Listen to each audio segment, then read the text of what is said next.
안녕하십니까. 지정주재 부문 해양수산 분야 수산물 수입 가격 예측 발표를 맡게 된 팀 드래곤밸리 발표자 조혜원입니다. 저희는 시계열 데이터를 활용한 수산물 가격 예측 분석 예측이라는 제목으로 발표를 준비하였습니다. 그럼 발표 시작하겠습니다. 저희 팀의 발표 목차는 다음과 같습니다. 혹시 여러분은 세계에서 수산물을 가장 많이 소비한 나라가 어디라고 생각하시나요? 정답은 바로 이곳 대한민국입니다. 우리나라가 1인당 연간 58.4kg로 세계에서 가장 수산물을 많이 소비하는 국가입니다. 그렇다면 우리나라에서 가장 많이 소비되는 수산물은 무엇일까요? 답은 오징어입니다. 오징어는 새우, 멸치 등과 함께 우리 식탁에 가장 자주 오르는 수산물입니다. 그런데 가장 오른편 그래프에 따르면 수산물 소비량은 매년 지속적으로 증가하고 있는 반면에 수산물의 자급률은 매년 감소하는 추세임을 알 수 있습니다. 즉, 오징어의 어획량은 줄어들고 있지만 높은 수요를 만족시키기 위해 오징어의 공급을 수입에 의존하고 있고 그 결과 타 어종에 비해 오징어의 국내 자급률이 29.1% 수준으로 현저히 낮은 것을 알 수 있습니다. 저희는 이렇듯 오징어의 수입 의존도가 높아지고 있는 상황에서 수입 가격 예측의 중요성이 증대되었다고 판단, 오징어 수입 가격 예측을 본 프로젝트의 주요 목표로 산정하였습니다. 현재 오징어의 수입량 중 가장 비중이 큰 냉동 오징어의 수입 동향을 살펴보면 중국, 페루, 칠레 순으로 나타나고 있습니다. 오른쪽 그래프를 보시면 알 수 있듯 국가별로 수입 평균 단가의 차이가 있기 때문에 수입량 비중이 가장 큰 페루, 중국, 칠레 오징어 수입 단가를 각각 예측하는 것을 목표로 하였습니다.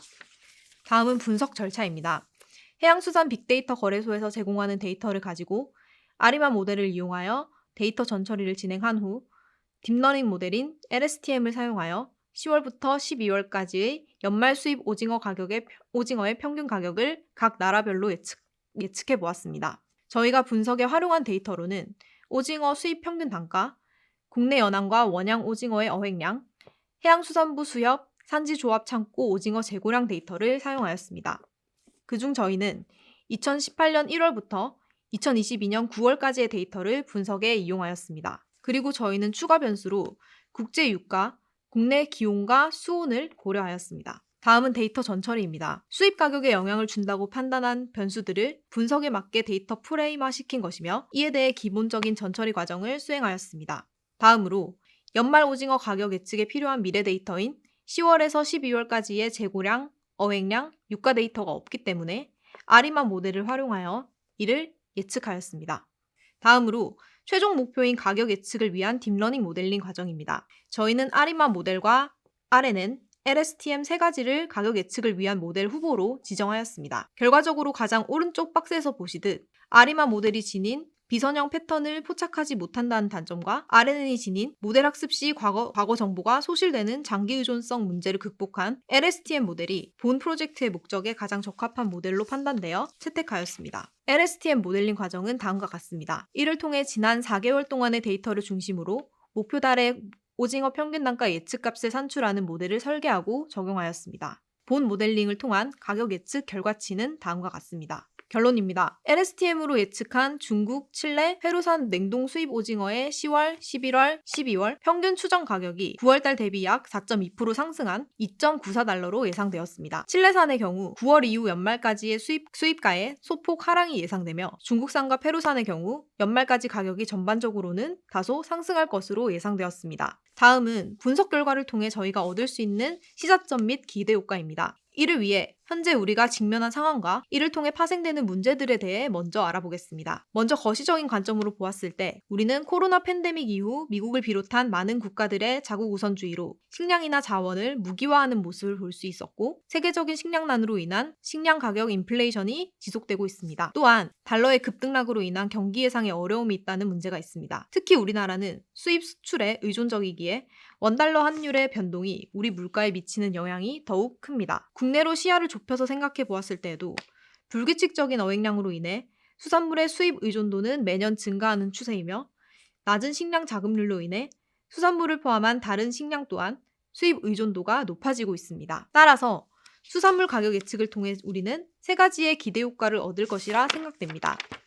먼저 해양수산부를 비롯한 정부의 정책 방향을 수립하는 데 있어 큰 도움을 줄 수 있을 것입니다. 현재 해양수산부에서 추진 중인 사업 및 정책에 수산물 해외 시장 개척과 수산물 수출 확대 전략 등이 있는데, 해외 수입 수산물의 가격을 미리 예측할 수 있다면 국내 수산물이 해외로 진출하는 데 있어 가격적으로 얼만큼의 경쟁력을 가지는지 알 수 있고, 이를 통해 사업을 더욱 활성화하거나 홍보를 하는 방향 설정에 도움을 줄 수 있을 것입니다. 또한 정부의 비축 수산물 공급량 설정에 있어서도 도움을 주어 수산물의 시장 가격 안정에 도움을 줄 수 있을 것으로 판단됩니다.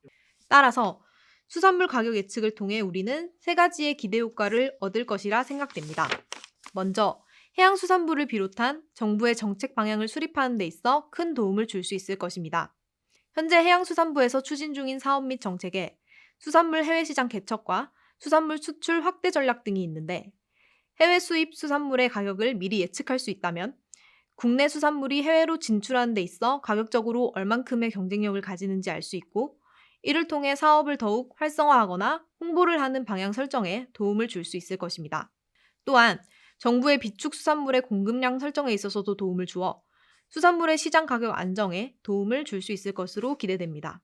둘째로, 앞서 말씀드린 정부 정책과 사업을 통해 국내 수산업 보호, 그리고 어민들의 수입 안정에도 도움이 될 수 있을 것입니다. 마지막으로, 가장 핵심적인 기대 효과로서 전반적인 수산물 가격 안정으로 가게 안정에 도움이 되고, 안정된 물가로 국민 소비를 촉진시켜 국내 시장의 활성화를 유도할 수 있습니다. 궁극적으로 이를 통해 국민 생활 안정에 큰 보탬이 될 것입니다. 저희가 추가적으로 분석해보고 싶다라고 생각한 부분은, 환율이나 물가 상승률 등을 더 고려했다면 조금 더 예측의 완성도를 높일 수 있었을 것이라고 생각됩니다. 그리고 아직까지는 모든 국가들의 충분한 데이터가 없었지만, 차후에는 수입을 하고 있는 모든 국가들을 대상으로 분석이 가능해진다면 수입 국가를 다양화하여 이상기후로 인한 어장 변화에 대처하는 것에 도움이 될 것으로 판단됩니다. 저희가 추가적으로 분석해보고 싶다고 생각한 부분으로는, 환율이나 물가 상승률 등을 더 고려한다면